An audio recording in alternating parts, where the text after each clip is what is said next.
we're a pretty good barometer of the M&A market for companies under 100 million of revenue, because that's the world we play in.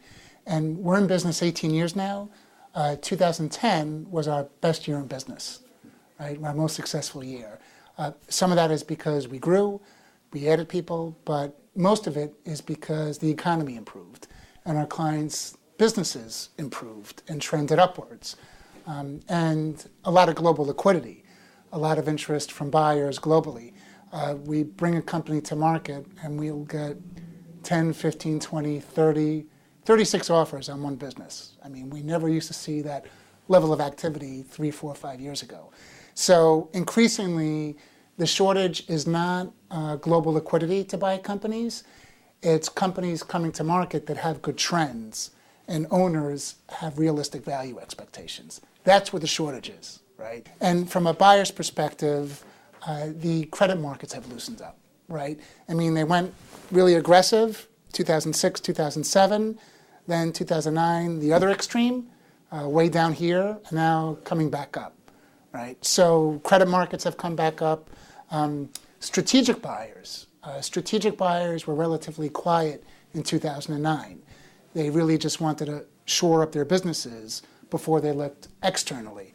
Financial buyers, private equity groups, plenty of money to put to work, so they're maintain their activity during the recession.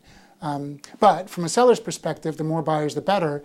The nice thing is now we're starting to see strategic buyers get back active again, right? So beginning in the second half of 2010, they became more active, and we started seeing them act like they were pre-recession, where you have something where the market is maybe at a 4.5 to 5 times multiple, 5.5 times multiple. Strategic comes in, 7 times multiple, all cash. They want to close in 30 days. They can close in 30 days.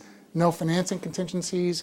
We closed a deal during the second half of 2010 that had those metrics to it, right? So nice thing is we're starting to see that again from strategic buyers. Private equity groups, you still cannot overlook them. The traditional thinking is they're not going to pay as much, but we closed a deal with a private equity group that was viewing our clients as a platform and buying it as a platform, and they paid a strategic multiple, totally strategic. And our client, the seller, can leave whenever he wants, right? He had to roll back 10% equity, can leave whenever he wants. It really smelled like a strategic deal. So you can't, again, you really can't ignore them if they're going to view you as a platform. They're very much in the game, and they need to put this money to work. Otherwise, they give it back to their investors, right?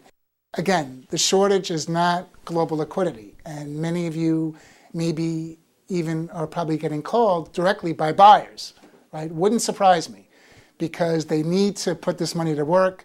It's a strategic buyers. They have a lot of cash in their balance sheets. They want to grow, right?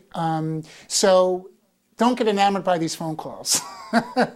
I mean, one of the most difficult things to do is to grow a business and to have employees and to deal with all that.